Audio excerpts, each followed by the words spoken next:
7월 10일에 11일 성령의 밤 금요일 밤에 주신 하나님 말씀은 욥기 36장 1절에서 7절과 22절에서 25절 말씀을 우리 함께 선체로 겸손히 말씀을 교독하고 이교구 식구들 나오셔서 하나님께 특송 예물을 올려드리겠습니다. 우리 욥기 36장은 구약 성경 796면에 나와 있습니다. 말씀 앞에 일어나 함께 교독으로 읽겠습니다. 제가 먼저 읽습니다. 엘리후가 말을 이어 이르되 나를 잠깐 용납하라. 내가 그대에게 보이니라. 이는 내가 하나님을 위하여 아직도 할 말이 있음이라. 내가 먼 데서 지식을 얻고 나를 지으신 이에게 의를 돌려보내리라. 진실로 내 말은 거짓이 아니라 온전한 지식을 가진 이가 그대와 함께 있느니라. 하나님은 능하시나 아무도 멸시하지 아니하시며 그의 지혜가 무궁하사 악인을 살려두지 아니하시며 고난받는 자에게 공의를 베푸시며 그의 눈을 의인에게서 떼지 아니하시고 그를 왕들과 함께 왕자에 앉히사 영원토록 존귀하게 하시며 22절 읽어주시기 바랍니다. 하나님은 그의 권능으로 높이 계시나니 누가 그같이 교훈을 베풀겠느냐. 누가 그를 위하여 그의 길을 정하였느냐. 누가 말하기를 주께서 불의를 행하셨나이다 할 수 있으랴. 그대는 하나님께서 하신 일을 기억하고 높이라. 잊지 말지니라. 인생이 그의 일을 찬송하였느니라. 함께합니다. 그의 일을 모든 사람이 우러러 보나니 먼 데서도 보느니라. 아멘. 이는 살아계신 하나님 말씀입니다. 자리에 앉으시고 우리 이교구 식구들 나오셔서 하나님께 특송 예물을 올려드리겠습니다.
아멘. 하나님께 영광을 쓰겠습니다. 감사합니다. 귀한 찬양 감사드리겠습니다. 기도하겠습니다.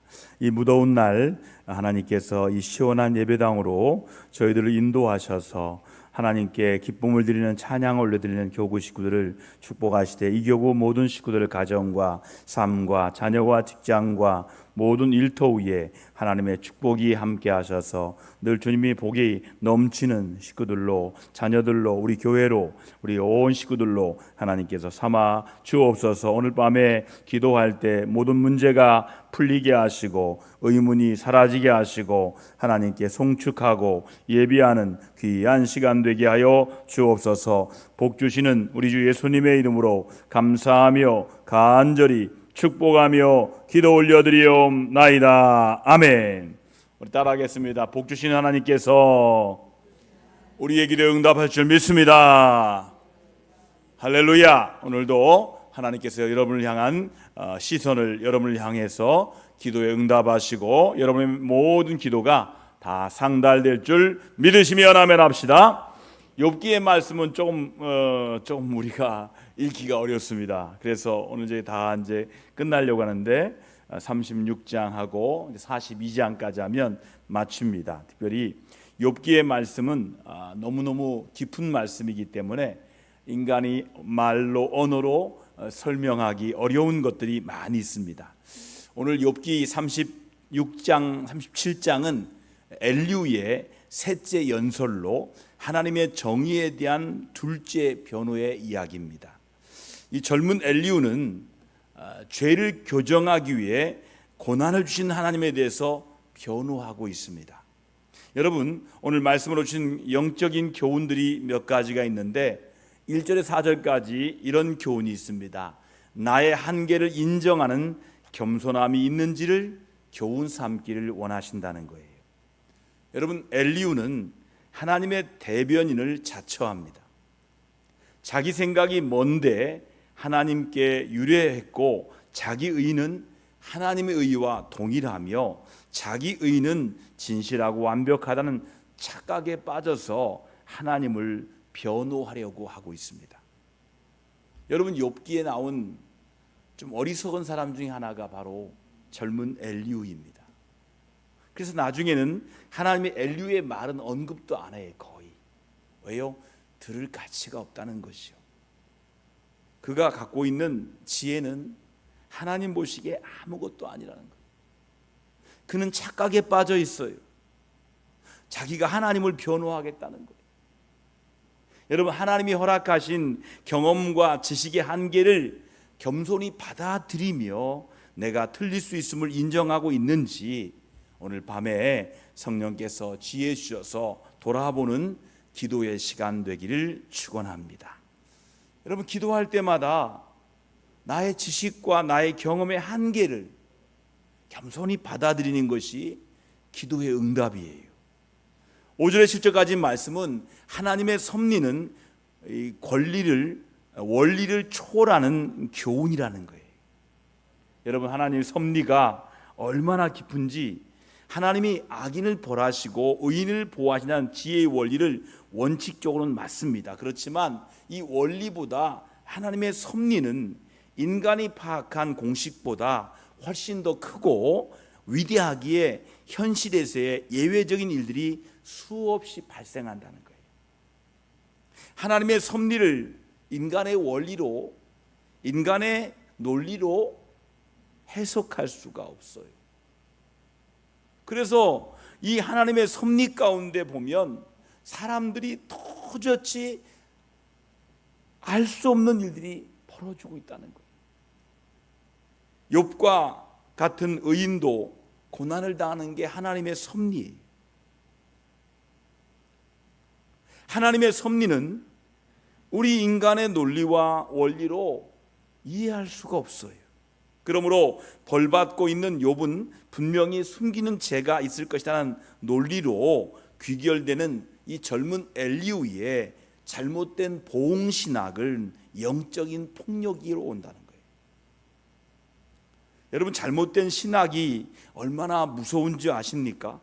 우리 한국교회가 지금 다 알고 있어요. 이 번영신학이라는 게 얼마나 한국교회를 어렵게 했는지. 물론 한때의 부흥은 갖게 됐어요.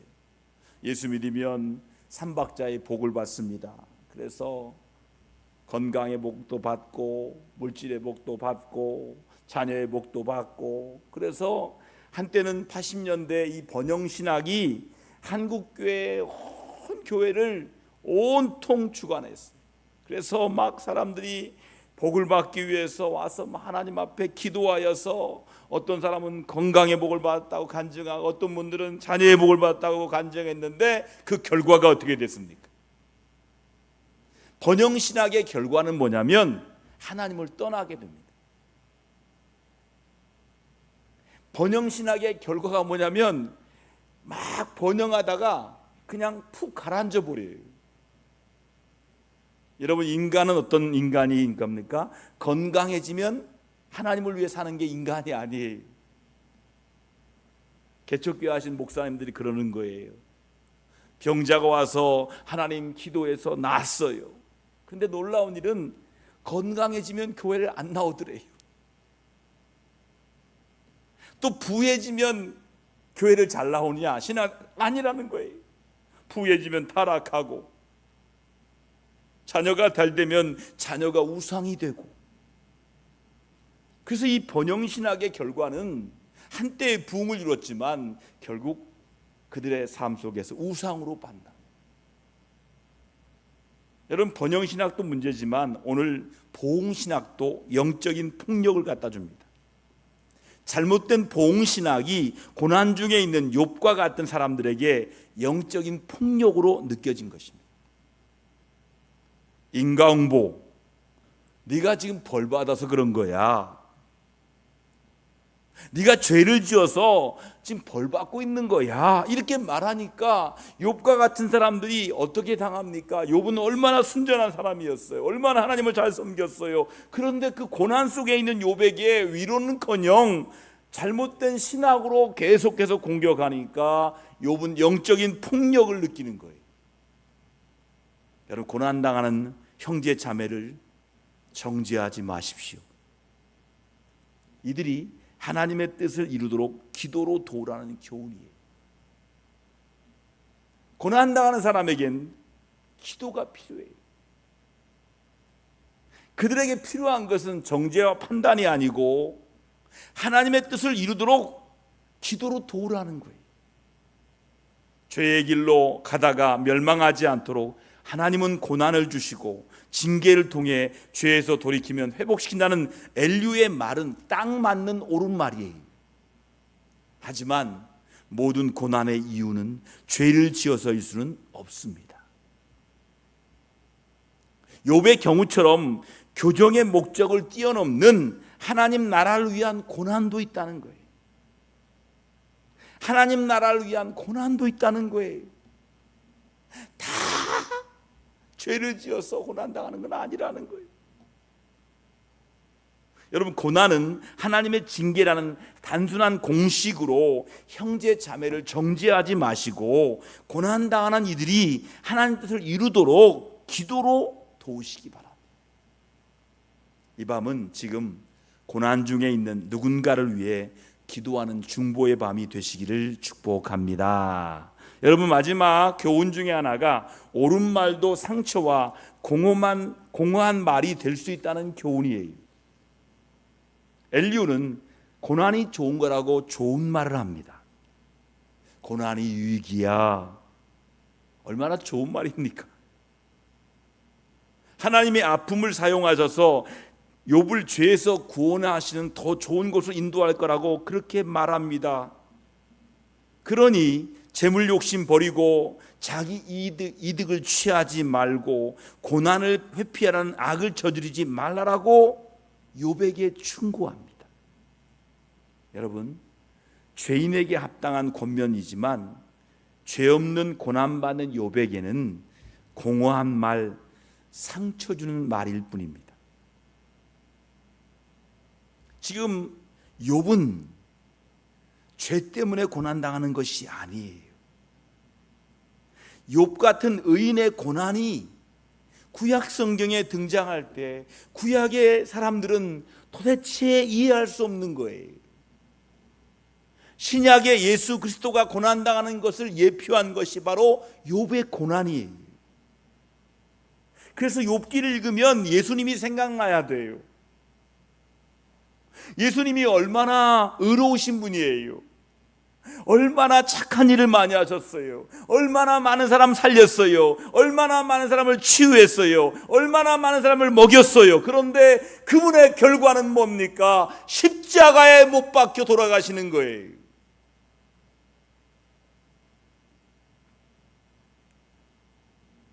그 착하신 예수님이 십자가에 못 박혀 돌아가는 그 의인 중에 의인인 욥이 고난당하는 이야기가 바로 신약의 예수님으로 연결되는 거예요.